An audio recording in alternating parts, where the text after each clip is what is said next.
Olá, olá, pessoal! Eu sou a professora May, professora de Biologia e Ciências. E vamos lá para mais um vídeo do curso preparatório Pretec. Bom, no vídeo anterior a gente viu questões de Química. Nesse vídeo a gente vai falar um pouco sobre as questões de Biologia da prova do último ano. Peguem lápis e papel e muita atenção na aula. Bom, vamos começar pela questão 18. Essa questão ela é mais interpretativa, né? Interpretar o texto, do que demanda um conhecimento de biologia. Então, a gente vai dividir a resolução dessa questão em dois momentos. Primeiro, a gente vai pensar como deveria ser feito no dia da prova. E depois a gente vai responder com mais calma, fazendo a pesquisa sobre o conteúdo da questão, né? Até porque essa última prova da ETEC, ela foi uma prova que trouxe muita botânica, então fotossíntese, os grupos de plantas. Então é interessante a gente pesquisar e tratar um pouquinho sobre esse assunto. Então vamos fazer a leitura da questão. Uma pesquisa permitiu a identificação de algumas espécies de plantas domésticas muito populares em diversos países do mundo, por exemplo. Na América do Sul, a planta doméstica mais popular foi a maracujá azul. Essa planta se caracteriza por ser uma espécie trepadeira, com folhas verdes escuras e folhas de pétalas brancas, além de possuir filamentos roxos e azuis. Seus frutos possuem casca laranja, polpa comestível avermelhada e numerosas sementes. Na América do Norte, a planta doméstica mais popular foi a costela de Adão. Essa planta possui grandes folhas verdes em forma de coração, com recortes profundos formando furos. Ela também produz flores, suas sementes ficam no interior de frutos suculentos e comestíveis, cujo sabor lembra uma mistura de abacaxi com banana. Tá, beleza. Então aqui o texto tá falando de duas espécies diferentes de planta. Assinale a alternativa que associa corretamente o grupo vegetal a qual pertencem as plantas domésticas descritas no enunciado, as suas respectivas características. Então, ele quer saber aqui referente a essas duas plantas. Nas alternativas, tem uma tabela em que tem o grupo vegetal, Pteridófitas, Angiospermas, Gimnospermas, e a presença de algumas estruturas. Como você poderia responder no dia da prova?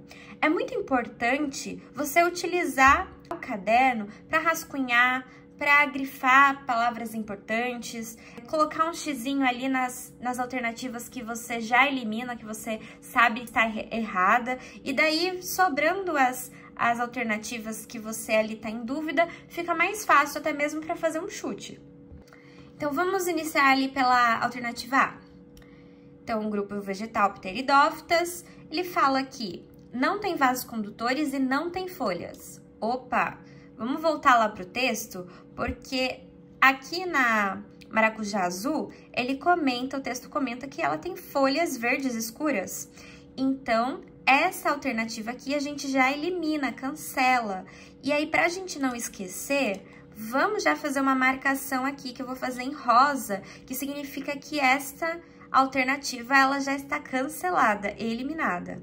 Vamos para B. Na B, ele fala que não apresenta flores, mas aqui no texto fala de flores com pétalas brancas.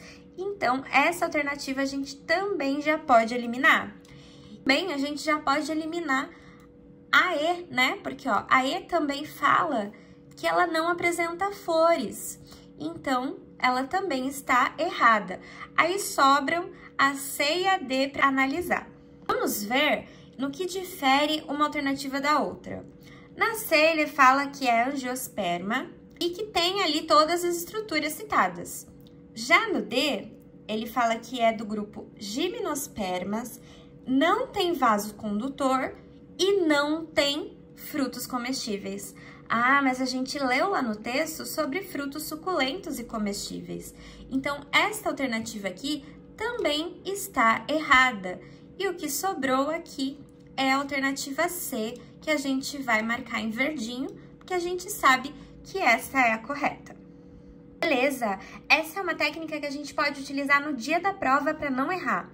Mas quando a gente estiver estudando, é melhor esmiuçar melhor a questão e pesquisar os temas que ela está ali abordando. Então, vamos dar uma olhadinha nesse cladograma do reino planta. Bom, as plantas, elas são divididas ali em 4 grupos principais: as briófitas, as pteridófitas, as gimnospermas e as angiospermas. Todas elas são embriófitas, que formam o grupo das plantas terrestres. As briófitas aqui, elas são representadas pelos musgos, antóceros, hepáticas. Vou colocar aqui uma foto para vocês relembrarem dos musgos, né? Eles são bem comuns em locais de cachoeira, próximos d'água, né? Porque eles precisam da água para a reprodução. São plantinhas bem pequenininhas, que elas ainda não têm folhas verdadeiras, não têm raízes, caule verdadeiros. Já as pteridófitas, elas são representadas pelas samambaias. Sabe aquela planta da avó? Toda avó tem uma samambaia. Bom, a samambaia, ela sim já possui vaso condutor, que são estruturas, né, o floema e o xilema, que transporta a seiva, né, dentro da planta, transporta a água, os nutrientes.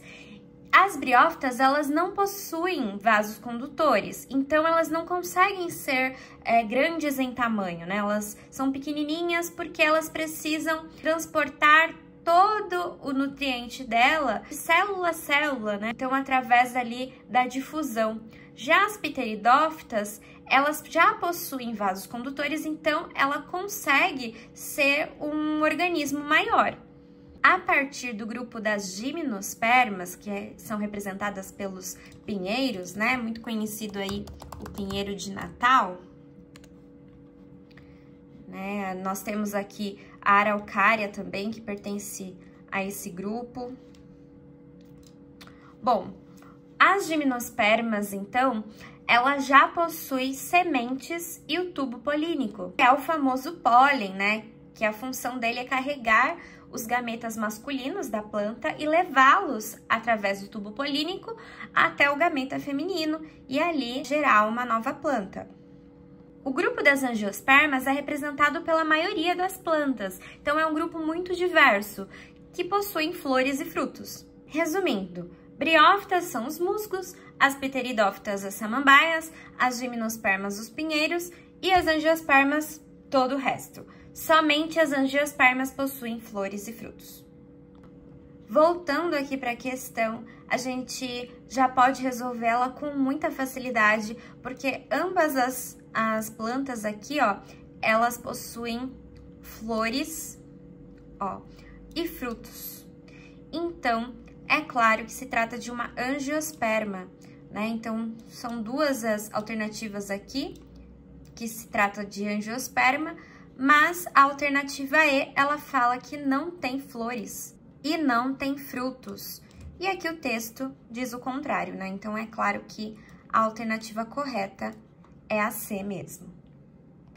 Vamos lá resolver agora a questão 19, que é uma questão que fala sobre fotossíntese e respiração celular. Ela já não é uma questão tão interpretativa, né? Ela já demanda aí um conhecimento maior aí de biologia. Vamos fazer a leitura. As plantas purificam o ar, pois absorvem a luz graças à presença de clorofila. Realizam o processo da fotossíntese. Esse processo transforma o dióxido de carbono e a água em glicose e oxigênio, o qual é liberado para o ambiente. Dessa forma, elas renovam o ar necessário ao processo de respiração. Sobre os dois processos mencionados, é correto afirmar que, né? Então, ela está se referindo a esses dois processos, a fotossíntese e a respiração celular. Vamos dar uma olhadinha aqui nessas duas reações químicas, a respiração celular e a fotossíntese. Vamos começar aqui com a fotossíntese, que é realizada pelas plantas, né, no interior da célula. Então, a gente está falando aqui de uma reação que ela acontece numa organela que se chama cloroplasto. Vou colocar aqui uma célula vegetal para vocês. Então, uma célula vegetal, ela é uma célula eucarionte, então ela possui aqui o DNA no núcleo, né, envolvido por uma membrana celular, e possui o cloroplasto, que é a organela que realiza a fotossíntese. Bom, aí dentro dessa organela possui aí um pigmento, né, que a gente pode chamar de uma tinta verde da planta, que se chama clorofila. E essa clorofila, ela é responsável por absorver a luz do sol para a realização da fotossíntese, através também de de estruturas chamadas estômatos da planta, que são pequenos buraquinhos presentes na folha. Esses buraquinhos, eles se abrem e aí é por aí que entra o gás carbônico. Então, a fotossíntese, ela acontece com a luz do sol absorvida pela clorofila, o gás carbônico que entra pelos estômatos e a água que entra ali pela raiz das plantas e sobe até a folha. Então, ela pega esses 3 ingredientes, a água, o gás carbônico e a luz, e realiza ali a reação que gera 2 produtos, que é a glicose e o oxigênio. A glicose, ela é um açúcar. Esse açúcar, ele é utilizado lá na respiração celular. Então, ele é como se fosse um alimento da planta. Por isso que a gente diz que a planta, ela produz o seu próprio alimento. Seria essa glicose que vai ser utilizada na respiração celular. Então, a planta, ela também realiza a respiração. É comum, né, a gente ouvir falar que a fotossíntese, ela é o contrário da respiração, a respiração é o contrário da fotossíntese. Como se também a planta, ela não respirasse, ela só produzisse oxigênio. Mas não, a planta, ela também precisa respirar. Ela utiliza esse açúcar que ela produziu na fotossíntese para ela produzir a energia para ela sobreviver. A respiração celular, ela vai acontecer numa outra organela da célula, que é a mitocôndria. Olha, vamos voltar aqui para a célula vegetal? Então, a gente vê que tem o cloroplasto, que é onde acontece a fotossíntese, que vai gerar glicose, que vai ser utilizada na respiração, que vai acontecer aqui na mitocôndria. Tanto a célula vegetal quanto a célula animal vai possuir a mitocôndria, então ambas vão realizar a respiração celular. Já a fotossíntese vai acontecer apenas nas plantas e nas algas. Então, lá dentro da mitocôndria vai acontecer essa respiração, que a gente chama de respiração aeróbia, porque utiliza o oxigênio que é absorvido pelo ar e a glicose, que vai resultar em gás carbônico, que vai ser eliminado para o ar, e água, que vai ser utilizada ali pelo metabolismo, mais energia. Sabendo disso, a gente já pode retornar aí para a questão 19 e tentar responder. Sobre os 2 processos mencionados, é correto afirmar que ambos atuam na transformação de dióxido de carbono e água em glicose e oxigênio. Não, apenas a fotossíntese faz isso, né? Pega o gás carbônico e água e transforma em glicose e oxigênio. Na respiração, isso não acontece, acontece o contrário. Então, a A já está eliminada. B. Ambos dependem da presença de clorofila para absorver a energia luminosa. Não, apenas o processo de fotossíntese depende da clorofila. A respiração, ela não precisa da clorofila. C. Apenas a fotossíntese ocorre tanto na presença como na ausência de luz. A fotossíntese ocorre na ausência de luz. A gente já não viu que precisa da luz para acontecer a fotossíntese? Que essa luz, ela é absorvida pela clorofila que fica dentro do cloroplasto na célula? Então, essa também está errada. D. Apenas a respiração ocorre tanto na presença como na ausência de luz. Bom, a respiração, sim. A respiração, ela não depende da luz para acontecer. Então, ela pode acontecer tanto com luz quanto sem luz. Então, a resposta correta aí da 19 é a D. Vamos dar uma olhadinha na E. Apenas a respiração transforma o dióxido de carbono em glicose. A respiração, ela não serve para isso. A respiração, ela transforma a glicose e o oxigênio aí, né, em dióxido de carbono e água. Então, a E também está incorreta. É isso, terminamos a nossa aula de hoje. Então, não se esqueça de se inscrever no canal, curtir o vídeo e colocar aí nos comentários o que você achou da aula e algumas dicas para as próximas. Beijo!